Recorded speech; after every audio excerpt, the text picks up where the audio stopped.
Assalamualaikum warahmatullahi wabarakatuh. Teman-teman mahasiswa semua, di pertemuan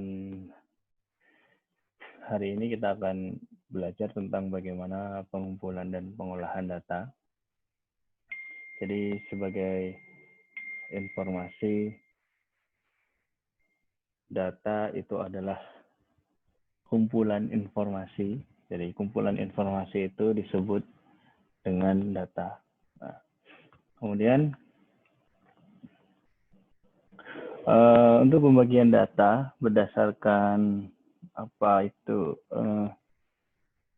data yang dikumpulkan atau informasi yang dikumpulkan, berdasarkan data yang didapat atau informasi yang didapat itu terbagi menjadi dua, di mana ada data kualitatif dan data kuantitatif.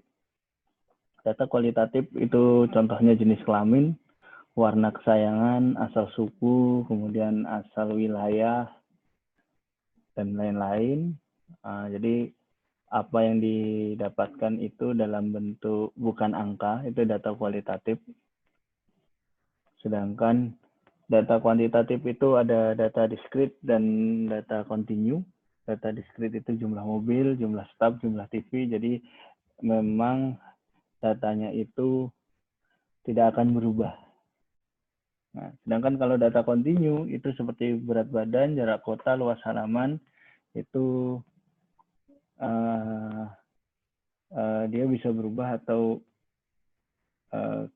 di kemudian hari bisa berubah datanya. Itu data kontinu.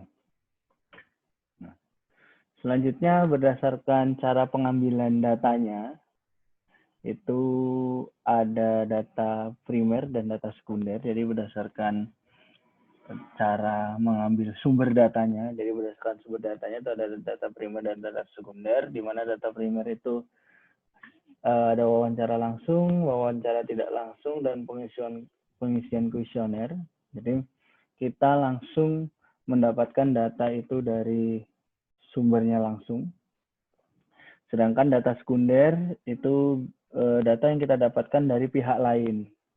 Nah, jadi contohnya kita mengambil data dari BPS, Badan Pusat Statistik, bisa dari Bank Indonesia, bisa dari Bank Dunia atau IMF, bisa dari FAO atau yang lain-lain, atau dari koran atau dari jurnal. Nah, itu namanya data sekunder. Jadi kita mendapatkan datanya itu dari orang lain yang sudah melakukan pengambilan data. Nah, itu disebut data sekunder. Nah, selanjutnya bagaimana cara kita mengumpulkan data? Jadi data itu kita peroleh melalui pengamatan dan pengukuran. Di mana ada macam-macam penelitian. Yang pertama itu menurut jenis populasinya. Yang pertama itu ada survei. Survei ini populasinya bersifat alami. Jadi populasi tempat kita mengambil data itu alamiah. Jadi tidak kita kondisikan. Sedangkan kalau eksperimen itu populasinya bersifat buatan. Jadi kita sudah memanipulasi dulu populasinya, kemudian kita baru mengambil datanya. Nah, kemudian yang kedua, berdasarkan ruang lingkup atau ukurannya, itu ada sensus dan sampel. Kalau sensus itu yang diambil adalah seluruh elemen data yang ada pada populasi, jadi semua elemen yang ada di dalam populasi itu diambil informasinya, sedangkan sampel itu hanya beberapa bagian dari populasi, itu bedanya. Nah, cara mengumpulkan data itu ada 5, jadi ini yang harus diingat untuk teman-teman semua nanti ketika akan melakukan penelitian. Jadi cara mengumpulkan data itu ada melalui 5 ini. Yang pertama bisa melalui wawancara atau interview, bisa melalui kuesioner, memberikan angket, kemudian melalui pengamatan atau observasi, kemudian bisa melalui pemberian tes dan skala objektif, dan yang kelima itu bisa melalui metode proyektif. Nah, selanjutnya kita akan belajar bagaimana membedakan antara populasi dan sampel. Kalau populasi itu keseluruhan objek yang ada dalam ruang lingkup yang diteliti. Jadi kita akan meneliti sesuatu, semua objeknya itu disebut sebagai populasi. Sedangkan kalau sampel itu adalah bagian dari populasi. Jadi bagian dari kita hanya mengambil beberapa bagian saja, maka itu disebut sebagai sampel. Di mana sampel ini, cara menentukan sampel itu harus mewakili karakteristik dari populasi. Nah, jadi mengambil sampel itu tidak asal nanti. Karena sampel yang kita ambil itu harus sedekat mungkin atau semirip mungkin karakteristiknya dengan populasi yang akan diteliti. Nah, kemudian cara mengambil data, apa sih alasan mengambil data? Alasan kita kok mengambil sampel tidak populasi gitu. Nah, yang pertama itu biayanya mahal kalau harus seluruh populasi. Kemudian tidak mungkin mengamati semua populasi karena waktunya pasti membutuhkan waktu yang lama. Kemudian ketika kita menguji semua populasi, itu akan bisa membuat kesalahan itu menjadi besar. Kemudian pengujian kadangkala bersifat destruktif. Kemudian yang terakhir itu adanya dampak psikologis. Jadi kalau kita harus mengambil datanya itu harus semuanya, nah itu nanti bisa berdampak bisa memberikan dampak terhadap psikologis. Nah, selanjutnya bagaimana cara kita mengambil sampel? Nah, itu ada tekniknya. Jadi ketika kita akan mengambil data, itu diusahakan tidak mengambil data populasi. Kita hanya mengambil sampelnya saja. Nah, cara mengambil sampel itu namanya adalah teknik sampling. Nah, teknik sampling itu terbagi menjadi dua, namanya probability sampling dan non-probability sampling. Nah, ini juga penting untuk teman-teman ingat, karena nanti ketika teman-teman meneliti nanti untuk tugas akhir, cara mengambil sampel itu dibutuhkan karena kita tidak mungkin mengambil semua dari populasi itu. Pasti kita akan mengambil sampel. Nah, di probability sampling ini ada 4 metode yang bisa digunakan atau teknik yang bisa digunakan. Yang pertama menggunakan simple random sampling. Kemudian yang kedua proportional stratified random sampling. Kemudian yang ketiga ada disproportionate stratified random sampling, dan yang keempat itu area atau cluster sampling. Itu teknik sampling yang masuk ke dalam kategori probability sampling. Kemudian non-probability sampling itu ada sampling sistematis, ada sampling kuota, ada sampling aksidental, ada purposive sampling, kemudian ada sampling jenuh, dan ada snowball sampling. Nah, teknik-teknik sampling ini yang akan kita pelajari. Yang pertama adalah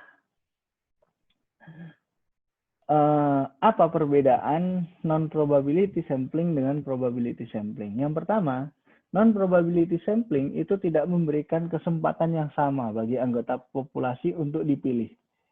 Jadi semua anggota populasi itu kesempatan untuk dipilihnya itu tidak sama.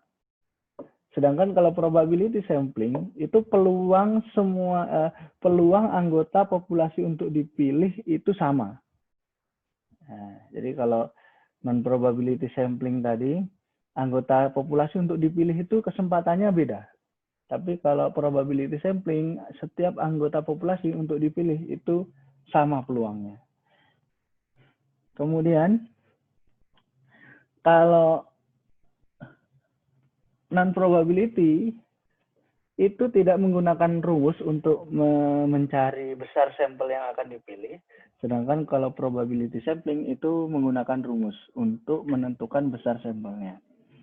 Kemudian kalau non-probability itu gambaran populasinya kasar, sedangkan probability sampling itu gambaran populasinya lebih akurat.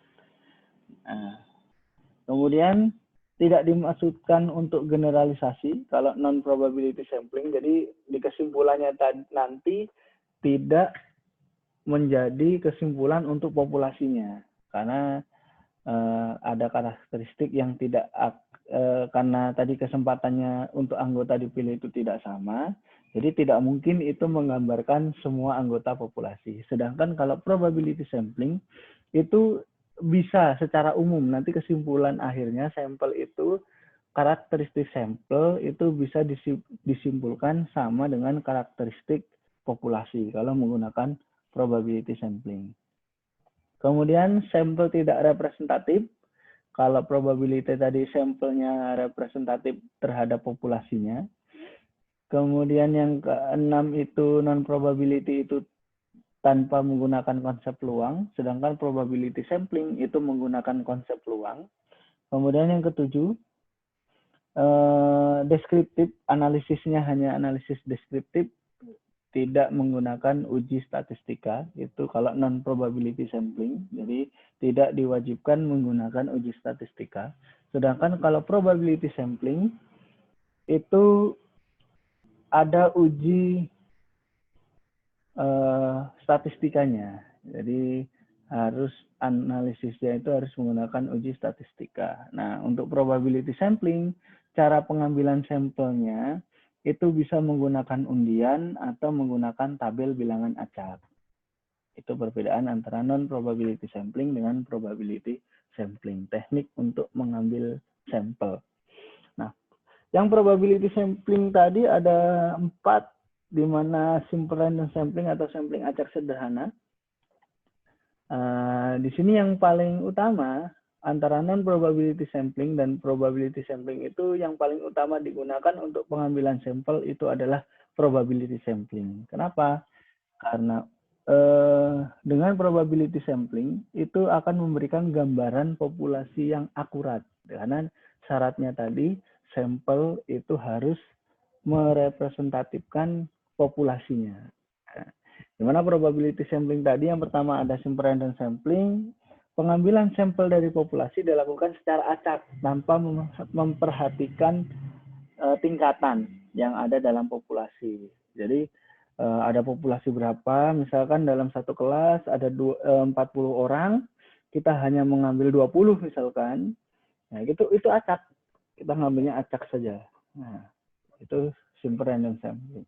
Kalau sampel acak bertingkat, itu populasinya itu memiliki anggota yang tidak homogen dan berstrata secara proporsional. Misalkan berdasarkan nilai ujiannya, itu berarti sampling acak bertingkat proporsional.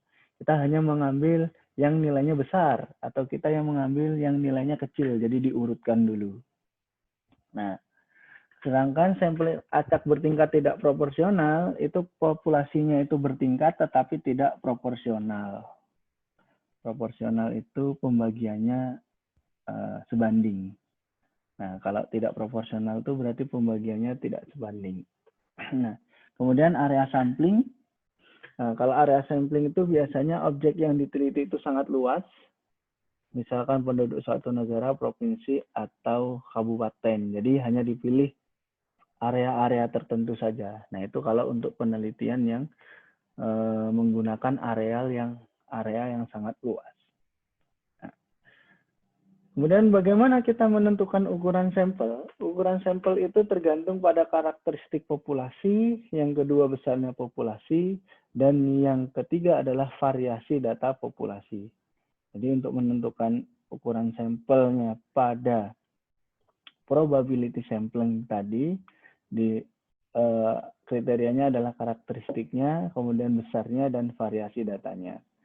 Yang kedua, yang selanjutnya adalah non-probability sampling. Jadi bagaimana teknik sampling yang non-probability tadi? Yang pertama sih, sampling sistematis itu berdasarkan urutan dari anggota populasi yang telah diberi nomor urut. Nah, jadi misalkan absen. Nah, jadi kita hanya mengambil absen yang 5 aja. Nah, itu namanya non-probability sampling. Sudah diurutkan. Kemudian sampling kuota. Jadi sampel dari populasi yang mempunyai ciri-ciri tertentu sampai kuota yang diinginkan. Sampling aksidental, jadi kebetulan. Misalnya kebetulan cocok sebagai sumber data, langsung digunakan sebagai sampel misalkan. Itu aksidental. Kemudian sampling purposive, nah itu kita ada pertimbangan tertentu misalkan. Pertimbangannya ada pertimbangan tertentu. Kemudian sampling jenuh. Nah, kalau sampling jenuh itu semua anggota yang digunakan itu kurang dari 30 anggota. Jadi kalau misalkan dalam satu kelas, misalkan kalau penelitian pendidikan itu dalam satu kelas hanya ada 25 orang, maka itu biasanya menggunakan sampling jenuh yang non-probability sampling tadi. Sedangkan yang terakhir ada snowball sampling, ya di mana penentuan sampelnya itu bertingkat, mulai dari yang kecil, kemudian selanjutnya lebih besar lagi, kemudian selanjutnya lebih besar lagi, dan seterusnya. Nah, seperti itu namanya snowball sampling, di mana untuk penentuan memilih anggotanya itu diberikan kepada sampel. Jadi kita sudah menentukan sampelnya 5. 5 ini mencari satu-satu, jadinya nanti 10. 10 nanti mencari sampel lagi satu-satu, jadinya 20. Nah, begitu selanjutnya. Nah, kemudian bagaimana cara menentukan ukuran sampel untuk yang probability sampling tadi, untuk yang non probability sampling. Nah, untuk menentukan ukuran sampelnya itu bisa menggunakan tabel Krejci. Nah, di mana jumlah sampelnya itu adalah 10% dari populasi untuk jumlah sampel yang lebih dari 30, hanya 10%-nya. Kemudian dengan menggunakan rumus yang memperhitungkan tingkat kepercayaan dan tingkat kesalahan. Nah, tapi yang biasanya paling mudah digunakan itu menggunakan yang 10% populasinya saja. Kalau sampelnya itu lebih dari 30. Nah, itu adalah bagaimana cara kita mencari data. Jadi mencari data itu menggunakan teknik sampling. Ada yang probability sampling, ada yang non-probability sampling.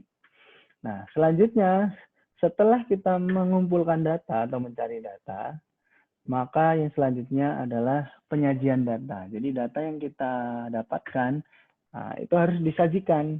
Nah, apa sih tujuan penyajian data?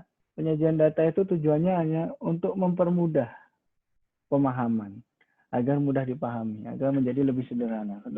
Ketika kita misalnya mengumpulkan data ukuran sepatu mahasiswa, kita acak nih. Misalkan kita menggunakan aksidental, kita ketemu ini langsung nanya, ketemu ini langsung nanya. Maka data yang kita dapatkan itu nanti akan acak. Ada 36, setelah 36, 38, setelah 38. Jadi dituliskan semuanya. Nah, itu akan mempersulit orang untuk melihat ini datanya seperti apa. Nah, kemudian yang tujuan kedua itu agar tepat dan efektif. Jadi agar efektif penyajian data itu digunakan, tujuannya adalah agar ya datanya itu menjadi efektif. Nah, untuk menyajikan data itu bentuknya ada dua. Yang pertama itu ada tabel dan yang kedua itu ada grafik. Nah, jadi menyajikan data itu hanya ada dua, tabel dan grafik. Grafik itu gambar, tabel. Nah, tabel itu adalah kumpulan angka yang disusun menurut kategori atau karakteristik data. Nah, jadi kalau dalam membuat tabel itu harus ada kategorinya, harus jelas kategorinya sehingga memudahkan untuk dianalisis. Nah, ada 3 macam jenis tabel menurut jumlah kategori dan karakteristik datanya, yaitu ada tabel 1 arah atau 1 komponen, 2 arah atau 2 komponen, 3 arah atau 3 komponen. Nah, kemudian bagaimana cara membuat tabel? Nah, ini harus diingat karena tabel itu biasanya kalau deskripsi itu pasti ada. Pasti ada kalau tabel ini. Nah, yang pertama, karakter atau unsur tabel. Nah, yang pertama itu harus ada judulnya. Nah, ada judul tabel. Kemudian ada kepala tabel. ada isi tabel, ada kolom, ada baris, ada sumbernya. Nah, kemudian yang kedua, harus konsisten. Nah, konsistensi ini kalau kategorinya harus urut misalkan, jadi nggak boleh ngacak. Kemudian yang ketiga, kalau bisa harus dalam satu halaman. Nah, ini pengalamannya biasanya kalau untuk mahasiswa-mahasiswa ini kurang pahamnya di sini. Tabel itu dibuat harus dalam satu halaman, bagaimanapun caranya. Nah, ingat, harus dalam bentuk satu halaman. Nah, kemudian yang keempat, itu harus ada kalimat pengantarnya dulu. Jadi nggak ujuk-ujuk langsung ada tabelnya, tapi harus ada paragraf pengantarnya dulu. Nah, itu harus diingat. Jadi ini, cara membuat tabel itu seperti ini. Harus tahu karakteristiknya dulu, kemudian konsisten, harus dalam satu halaman, kemudian harus ada kalimat pengantarnya. Nah, ini karakteristik tabel. Jadi judul, biasanya judul kalau tabel itu pasti di atas. Secara umum di atas, secara umum. Kemudian ada kepala tabel. Kepala tabel itu yang atas ini. Nah, kemudian isi. Isi itu yang di bawahnya kepala tabel itu semuanya isi. Nah, kalau kolom itu yang ke bawah, kalau baris itu yang menyamping. Berarti ini ada 2 kolom, kemudian yang ini ada 1, 2, 3, 4 baris. Kemudian, jangan lupa untuk menuliskan sumbernya. Kalau kita mengambil datanya itu data sekunder. Nah, kemudian karena tadi misalkan tabel itu wajib dalam satu halaman, kalau misalkan nggak cukup Pak, tabel itu nggak cukup satu halaman. Enggak, cek ngajar aku. Nah, harus dalam satu halaman. Nah, kalau misalkan tidak cukup, udah satu halaman kok kurang misalkan. Nah, maka itu harus, maka kita itu bisa dibuatkan lanjutannya. Nah, untuk lanjutannya itu jangan lupa untuk menuliskan kepala tabelnya lagi. Jadi kadang-kadang udah nggak cukup, lanjutannya itu kepalanya nggak ada. Jadi langsung isinya semua. Nah, itu jangan sampai seperti itu membuatnya. Jadi karena kita sudah belajar, cara membuat tabel itu seperti ini. Kalau misalkan nggak cukup satu halaman, untuk halaman selanjutnya itu jangan lupa menuliskan kepala tabelnya. Nah, ini contohnya tabel satu arah. Jadi tabel satu arah itu ini. Hanya ada satu. Kalau ini kan hanya ada satu. Jadi satu itu ini untuk yang penduduk, untuk isinya. Untuk isi datanya. Kalau ini kan hanya keterangan tahunnya. Nah, untuk isi datanya itu hanya ada satu, maka namanya tabel satu arah. Nah, ini ada judulnya. Kemudian tahun dan penduduk ini adalah kepala tabel. Kemudian isian angka-angka ini adalah isi tabel. Nah, kemudian ada sumbernya. Jadi ini adalah karena sumber BPS, berarti data ini data sekunder. Nah, kemudian ada tabel dua arah. Nah, tabel dua arah ini kan keterangannya nih untuk umurnya. Untuk umurnya berapa-berapa. Nah, ini datanya. Data untuk pria ini, untuk wanita ini. Nah, ini kepala tabel. Umur, berat, pria, wanita. Ini kepala tabel. Tabel 2, berat badan rata-rata anak Indonesia prasekolah, ini adalah judulnya. Kemudian ada sumbernya. Nah, ini juga data sekunder karena didapatkan dari tanya dokter. Nah, sama lagi. Nah, kalau untuk 3 arah, berarti datanya itu ada 3. Ada 3 baris.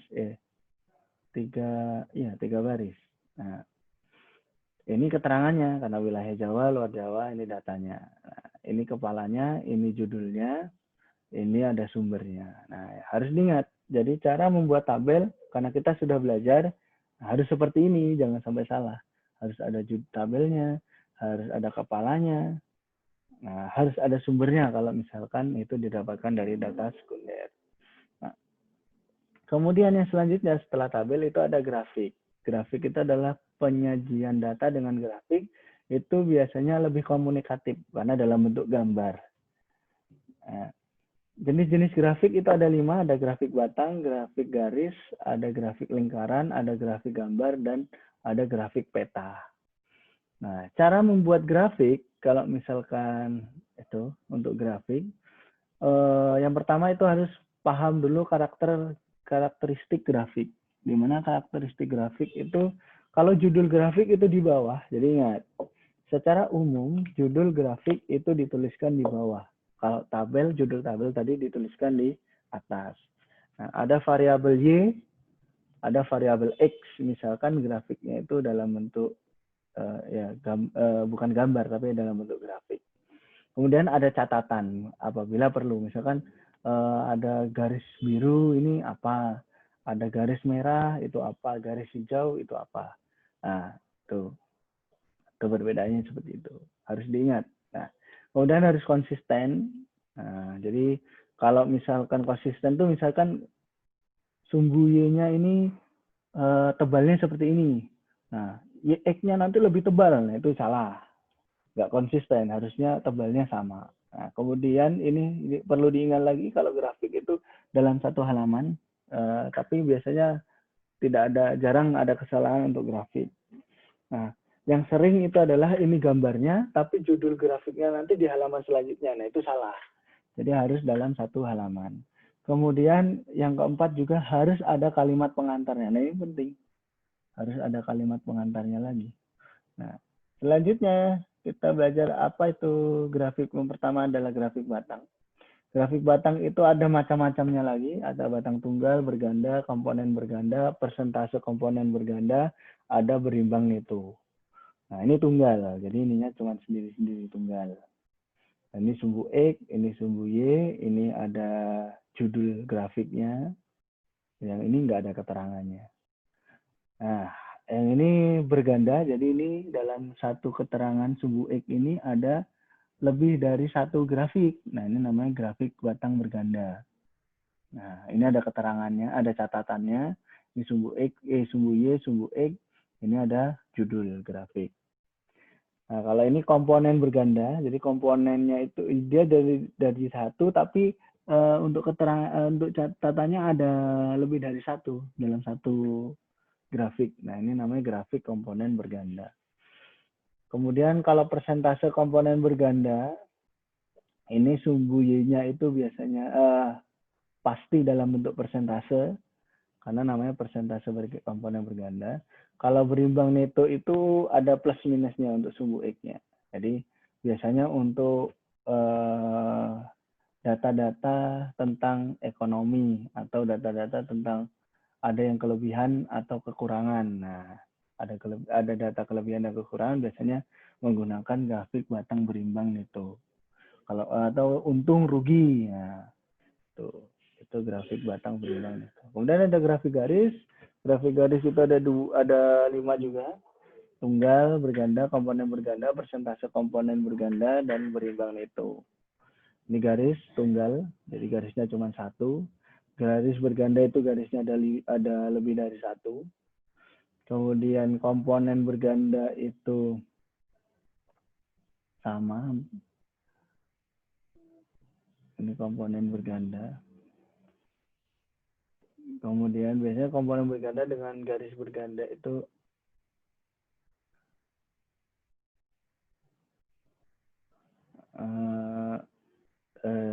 hampir sama.